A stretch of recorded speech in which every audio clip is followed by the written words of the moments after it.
bom dia, amigos do Facebook, amigos do YouTube, amigos do Instagram, bom dia. Heleno Lopes sou eu. Hoje é o dia 7 de julho de 2022, quinta-feira.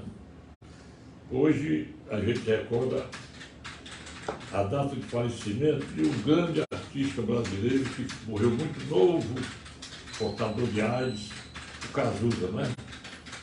É isso aí, a vida é assim, ninguém pode censurar ninguém. Agora eu tenho vários assuntos, mais ou menos de hoje, que são os assuntos praticamente rotineiros.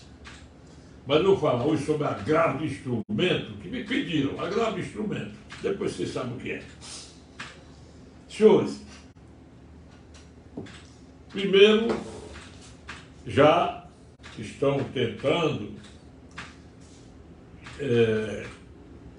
processar o Bolsonaro porque está querendo dinheiro para fazer propaganda eleitoral com essa emenda à Constituição Federal sobre o estado de emergência para poder socorrer muita gente passando necessidade no país. Aumentar o auxílio para R$600. Ontem, essa PEC foi aprovada, inclusive, pelos esquerdas, né? Esquerdopatas. Mas vocês nem sabem o tiriri, o xiriri, a exclamação que houve, o bate-boca do plenário da Câmara Federal. Isso aqui é uma vergonha. Agora, vamos esperar que ela seja promulgada, essa emenda. Eu acho que daqui para dezembro ela sai, mas o auxílio já está valendo. Está valendo. Outra coisa muito triste foi, mais uma vez, a ministra Carmen Lúcia dando mostra de que defende aqueles que estão processados criminalmente, Renan Calheiros, Omar de Assis, e eu não sei se o Randolfo Rodrigues tem processo, talvez não, porque ele é de primeira, é o vibrador, é o saltitante. Ela mandou arquivar processo criminal iniciado pela nossa doutora Mayra Pinheiro, aquela mulher valorosa que defendeu muitas vidas lá no Amazonas e foi bastante injuriada, caluniada, desmoralizada, ofendida publicamente pelo Renan Calheiros, pelo Omar de Assis e pelo saltitante Randolfo Rodrigues, na CPI do lixo.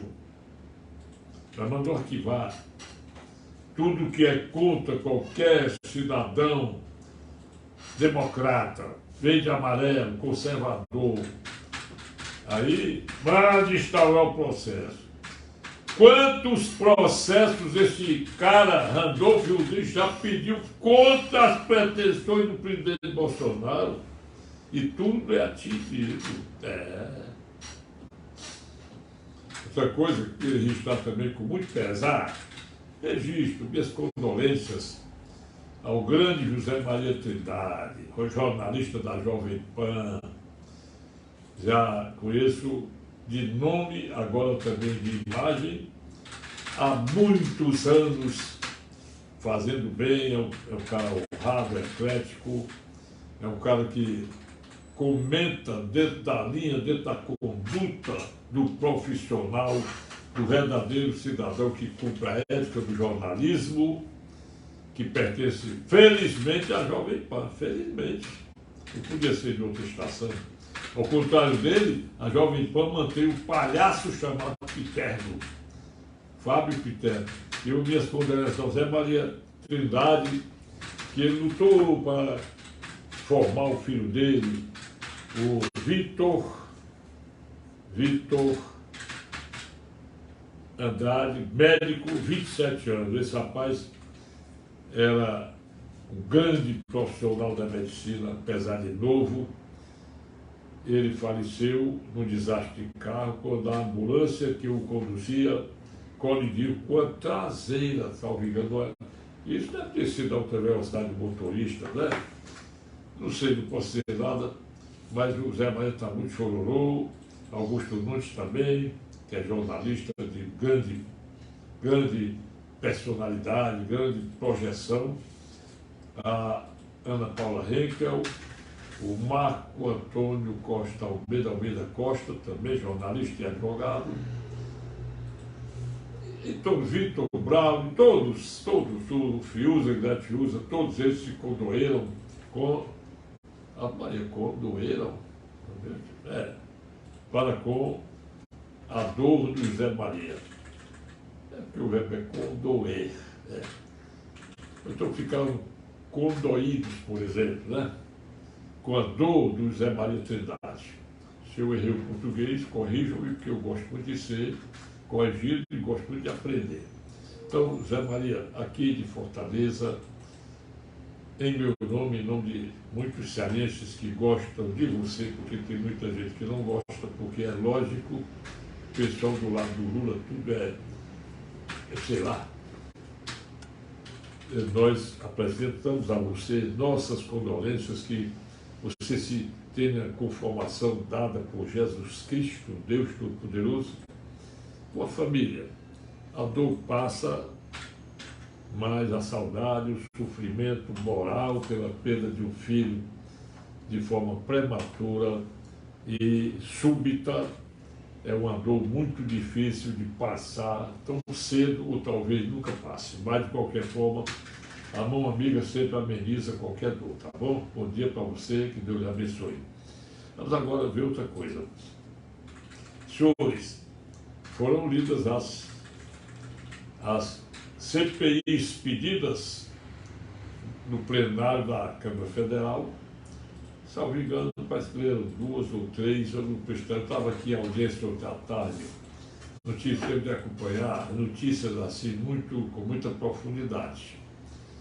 Mas o que deitou e rolou mesmo ontem e hoje, já de madrugada, foi o pedido de CPI do deputado Carlos Sampaio.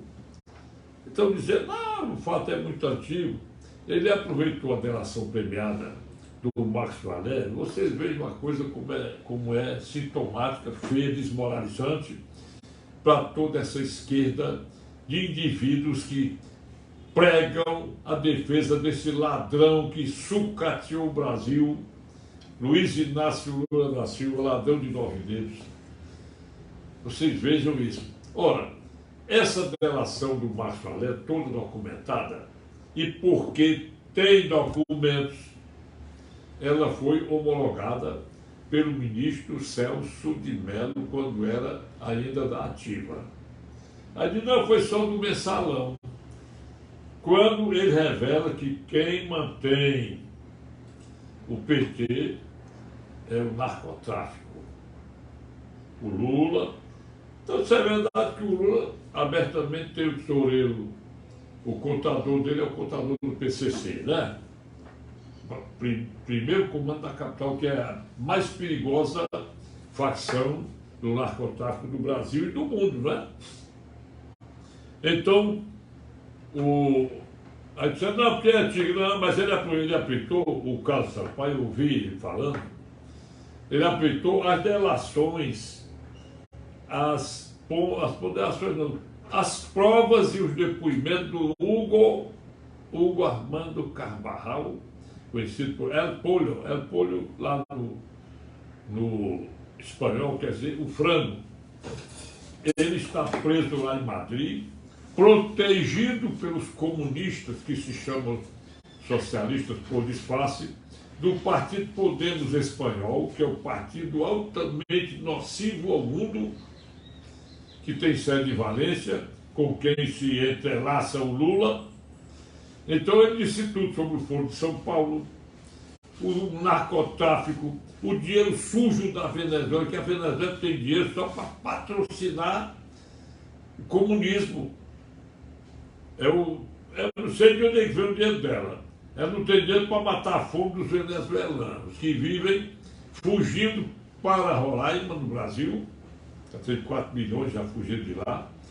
2 milhões se acomodaram lá na Colômbia, que agora abriu as fronteiras e vai ser o mesmo regime da Venezuela, já é. porque elegeu esse cara lá que é também guerrilheiro. E o que acontece é o Brasil, está aí o narcotráfico dos morros, os grandes comandantes do tráfico de drogas dos morros do Rio de Janeiro estão protegidos pelo ministro Edson Fachin, todo mundo sabe disso, que proíbe a polícia subir para o morro. O negócio é tão acachapante, tão triste, quando a gente assiste essas coisas, o que nós podemos ver é que a proteção ao criminoso, ao corrupto, ao desonesto, está no desrespeito à Constituição Federal, no desrespeito de 9 ministros à própria instituição que é a guardiã da Constituição Federal, que é o Supremo Tribunal Federal. Quer dizer, você se abriga debaixo de um teto sublime, um teto cheio de ouro e pérolas da coisa real que é o Brasil, é o prédio do Supremo Tribunal Federal.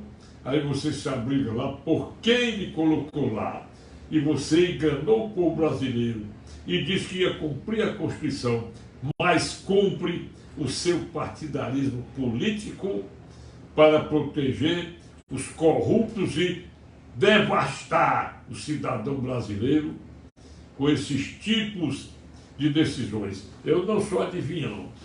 Vocês se lembram quando foi decretada a prisão do Alan Santos, determinada a extradição dele para o Brasil? O que eu disse aqui? Nunca a justiça norte-americana vai conceder, vai cumprir essa extradição, porque a lei de lá sobre liberdade de expressão é a mesma do Brasil. E se o Congresso Nacional tivesse 2 presidentes, o presidente da Câmara, homem de vergonha, e Rodrigo Pacheco fosse homem de vergonha, não estaria o Supremo Tribunal Federal, não o Supremo, ministros desrespeitosos para com a própria Corte, eles não estariam praticando os atos imorais, desonestos, ilícitos, inconstitucionais que praticam. Por que eles tiveram medo de enfrentar os juristas quando foram colocados pela Comissão de Transparência do Senado Federal e não compareceram? Tiveram medo. Por que eles gostam de falar no estrangeiro, falar escondidos por trás dos holofotes, ou seja, por trás da gente, com a cara só nos holofotes, dizendo o que ele diz e todos os dias a gente escuta? Por quê? Por que não foram enfrentar o Luiz Gana Martins? Por que não foram enfrentar o Paulo Sartori, Ivan Paulo Sartori, desembargador aposentado do Tribunal de Justiça de São Paulo? Por que não foram enfrentar? Porque me convidem para eu fazer parte dos que vão fazer perguntas a esses ministros. Eu perguntasse, ministro Alexandre de Moraes, o senhor, onde é que o senhor viu mandado de prisão em flagrante? Não existe isso. A consagração da prisão é por mandado ou por auto de prisão em flagrante. Eu até reprovo essa história de converter o flagrante em prisão preventiva. Eu reprovo. Vai bem, artigo 5.001. Eu reprovo também o quê? Para botar a multa em cima do Daniel Silveira, depois da condenação, quando, se o cidadão condenado não cumpre a pena imposta, a força e a coerção é pegar e colocar no xadrez, não é pegar e constranger, desrespeitando até as normas do artigo 833, inciso 4º e inciso 10º do Código de Processo Civil, que proíbem, esse artigo e seus incisos proíbem qualquer penhora, qualquer bloqueio de dinheiro proveniente de renda salarial, renda de proventos, e ainda as contas bancárias até 40 salários mínimos. Aí o excelso ministro, da sua arrogância muito grande, todo mundo sabe disso, ele põe essas sanções, essas penas inexistentes na lei e mais nada, para constranger, botar o homem no desespero, dizendo que enquanto a Rosa Weber não colocar em plenário para votar se o decreto de graça e indulto do Daniel Silveira é constitucional, podem ser impostas multas. Agora só quero, senhor ministro, que você me diga onde é que está escrito na lei. Eu queria só numa portaria qualquer. Nem na lei eu não queria. Isso é vergonhoso. O senhor devia ter ido ao plenário lá do Supremo explicar. E também eu acho que essa comissão de transparência deveria convocar duas pessoas só. A primeira, o Arthur Lira, para dizer por que ele botou em votação no plenário, se aprovado ou não, a prisão do Daniel Silveira, que está lá no parágrafo 2º do artigo 53 da Constituição Federal. A Câmara Federal, ao apreciar com o auto de prisão em flagrante, se a prisão deve ser mantida ou não, deverá decidir. Ora, o que diz o parágrafo 2º do artigo 53 da Constituição? O auto de prisão em flagrante deverá ser remetido imediatamente à Casa Legislativa, a qual pertence o parlamentar, para que a Câmara Legislativa decida sobre a prisão. Estou dizendo com as minhas palavras. Que auto de prisão em flagrante não foi nada, porque não tem. Outra mais, o senhor ministro dizer publicamente que às vezes que reproduz o vídeo do Daniel Silveira é crime continuado. É de lascar, né? E mais, eu já disse quando o senhor ministro Alexandre de Moraes foi aplicar a pena naquele dia 20 de abril, durante a tarde toda, invadindo a noite, aplicando a teoria da ultratividade. Eu vou aplicar uma pena mais branda, porque a Lei de Segurança Nacional foi revogada, a lei constitucional. Aí pegou artigo 344, 3 anos, 6 meses, artigo 359, total, 3 anos, 6 meses, 7 anos, mais um tanto, crime continuado, artigo 69. Meu amigo, quando ele diz, primeiro, prestou fiança, arbitrou fiança, ele reconheceu que o crime é afiançável. Se é afiançável, ele destrói tudo, que está lá no parágrafo 2º do artigo 53 da Constituição. Ainda que prisão e flagrante seja legal, deve ser por crime inafiançável. Na hora que ele arbitrou fiança, ele matou tudo.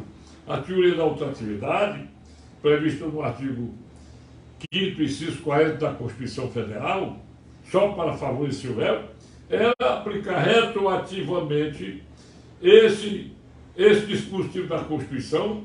O crime deixou de ser um crime punível com reclusão inafiançável para ser um crime afiançável e, como tal, não tinha razão de manter a prisão.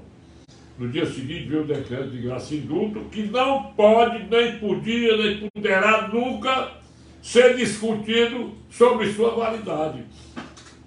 Quando o artigo 5º, inciso 35 da Constituição Federal, diz que nenhum ato poderá fugir à apreciação do Poder Judiciário, esse ato do Bolsonaro, ele foge.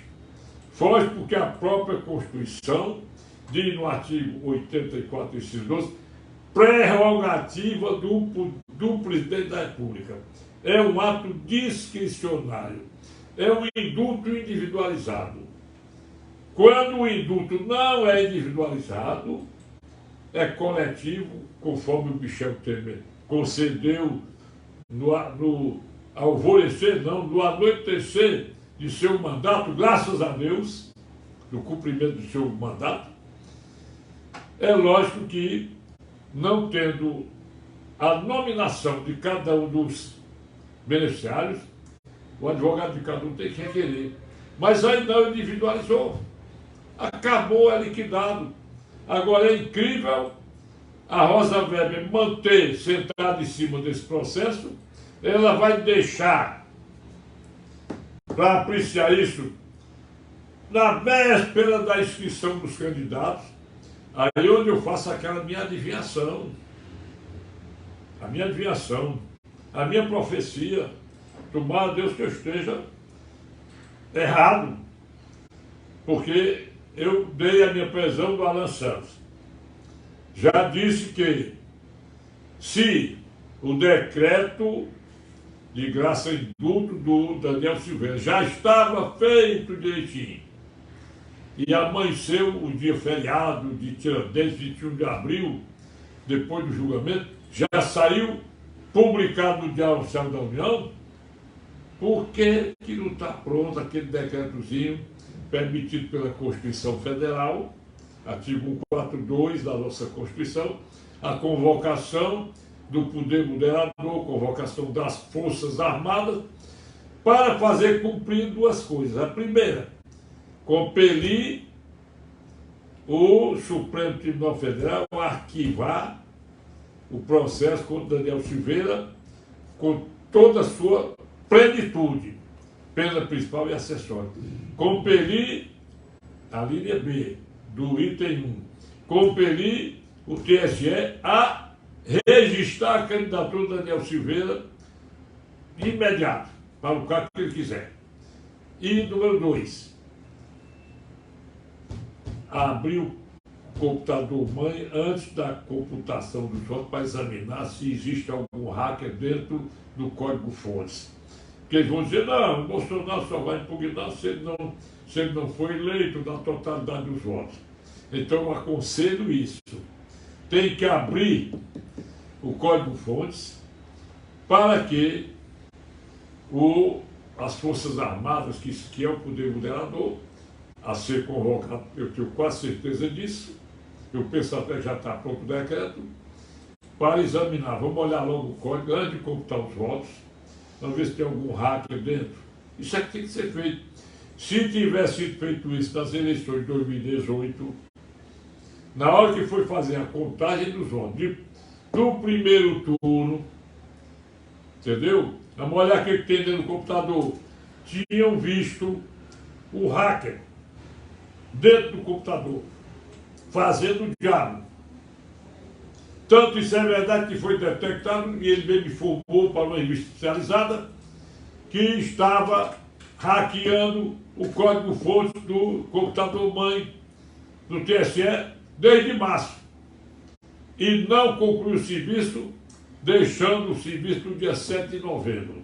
Ou seja, tudo que ele fez no primeiro turno, relativamente à computação dos votos, à mudança de votos, se é que ele fez, que ninguém sabe, e é muito sintomático.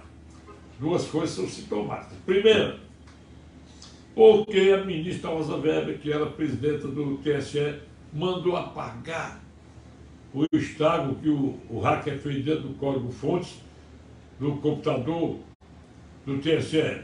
Segundo, porque o ministro Luiz Roberto Barroso, afirmando que a eleição não se ganha, se toma, foi à Câmara Federal para conseguir a não aprovação do voto impresso e auditável na urna eletrônica. E, mais uma vez, porque o senhor ministro Luiz Barroso tenta enganar a população brasileira, inclusive com aquela manifestação dele lá em Oxford, e outras mais, dizendo que o voto impresso em cédula, ele é um retrocesso. Ninguém quer isso não, ministro. Tem que quer. Eu, por exemplo, eu desconfio das urnas. Posso confiar. Depois do que aconteceu em 2018, por que mandaram apagar todo o trânsito do hacker dentro do computador do TSE? Por quê?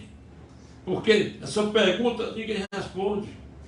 Porque não deixaram a Polícia Federal descobrir quem é o hacker e os estragos que ele fez dentro do código-fontes. Por que não fizeram isso? É muito sintomático. Não adianta querer passar na goela da gente que o Lula é um candidato que está indo à vitória das pesquisas. Todas essas pesquisas tentam induzir o eleitor burro, vagabundo, o eleitor ladrão igual o Lula. não pode induzir. A gente está vendo. Isso não é surpresa. O Lula ganhou a eleição, que vinha na frente das pesquisas desde o começo. E quem viu em 2018 que o Bolsonaro tinha 2% e foi eleito? Zé Fini. Amanhã eu volto com mais, né, pessoal? Agora, vamos ver o que vai dar essa PEC do narcotráfico, patrocinando os esquerdas da política brasileira. Vamos ver as PECs sobre o estrago feito no Ministério da Educação pelos governos petistas e se houve estrago, deve ser levantado quanto ao governo Bolsonaro, tá bom? Agravo de instrumento, uma coisa mais fácil. Olha, nós temos dois tipos de decisões: interlocutórias e decisões finais. A decisão interlocutória, ela é passível de agravo de instrumento. O que é agravo de instrumento? Eu entro com um recurso diretamente do tribunal chamado de agravo de instrumento, de acordo com os itens do artigo 1015, incisos 1 a 9 e parágrafo único, até o 1020, pedindo para ser reformada aquela decisão, cassar a decisão, apagar a decisão, modificar. Então, por exemplo, se eu requeiro a gratuidade judicial para o cliente meu, o cliente não provou sua condição de pobre na forma da lei, mas eu provo lá no agravo dizendo que ele é pobre, está aqui o documento, ele ganha só 2 salários mínimos por mês, aí o tribunal pode cassar a decisão. Qualquer decisão. Agora, não confundir despacho com decisão. O despacho de expediente, assim, ato concluso, vista a parte contrária, esse despachozinho não cabe à interposição de qualquer recurso de agravo de instrumento. Por força do artigo 1001 do Código de Processo Civil, são meros despachos. Aliás, o Código Antigo dizia despacho de expediente. Hoje não é, somente despacho. Contra despacho, artigo 1001, não cabe qualquer recurso. Jurisprudência. Não vai admitir mais. O pessoal se confunde, porque hoje, de acordo com o artigo 343 do Código de Processo Civil e outros artigos, você pode interpor, opor, ou melhor, propor reconvenção contra o pedido do promovente. O sujeito propôs uma ação cobrando R$10.000 a mim, por exemplo. Eu tenho o direito de contestar e propor dentro do próprio processo uma reconvenção cobrando dele 5.000 ou 10.000 ou repetição de indébito. Bom, aí vamos dizer que o juiz indefira de plano a reconvenção. Aí é onde mata o advogado. Olha bem, a sentença que julga, lá no final, julga, vamos dizer, procedente à ação, ou procedente a empate, improcedente à reconvenção, procedente à reconvenção, contra essa sentença cabe o que? Apelação. Mas se o juiz fulmina com um simples despacho, indefiro a reconvenção, contra esse despacho não cabe apelação, porque ele mandou a ação prosperar, prosseguir, relativamente à ação. Aí cabe o que? Agravo de instrumento. Vocês têm que cuidar. Agravamento contra despacho ou interlocutória, quem indeferiu de plano a reconvenção e mandou prosseguir na ação. Artigo 1015, inciso 5 do Código de Processo Civil, está lá escrito. Mas outra coisa, hoje, no processo eletrônico, quando eu interponho um agravo de instrumento, no código anterior, o processo era de papel, eu tinha que colocar traslados obrigatórios, inicial, procuração, documento e o despacho agravado com a respectiva publicação para mostrar que estava dentro do prazo. Além de outros traslados facultativos. Hoje não. Hoje, o artigo 1017, parágrafo 5º do Código de Processo Civil, permite você não juntar, é facultado ao agravante juntar quaisquer traslados, até o da procuração, quando o processo é eletrônico.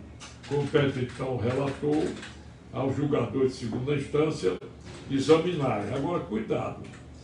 Quando há uma sentença arquivando o processo, não cabe agravo de instrumento, cabe apelação. Agora, o despacho remeta os seus artigos aos arquivos, é lógico que cabe agravo de instrumento. Em resumo, essa liçãozinha deve ter sido pedido de estudante de direito, de advogado deve ser informado, mas é bom te agradar a todo mundo, né, pessoal? Bom dia. Transmitam meu vídeo, pelo menos, para umas 10 pessoas conhecidas suas, visualizem, curtam, compartilhem, que eu fico muito grato. Depois eu vou até fazer como os outros canais fazem, colocar aqui ou um Pix ou um da minha conta, que eu quero contratar profissionais para fazer um estúdio bem bonitinho, porque eu não tenho dinheiro, vou ter que me socorrer de quem me assiste. Quero agradecer a visualização enorme que já acontece na minha música. Numa brincadeira, eu gravei com a Luzilene do Carvalho, na casa dela, ela está sendo gravada bem boazinha, a música da Copa do Catar 2022. Olha bem, então ela cantando, eu fiz segunda voz, mas a marchinha é até bonita, em termos de letra, bem pequenininha, de interpretação não, que a Luzilene é bem, mas eu segunda voz, para a terceira, para sol maior não dá. Mas, de qualquer forma, a visualização até ontem estava em mais de 2.800 pessoas. Não estou nem com 2 meses que nós gravamos. Bom dia para vocês. Mandem mensagens para mim, de voz ou de texto, por meu WhatsApp. 85 é o DDD 999-453883. Obrigado e até amanhã.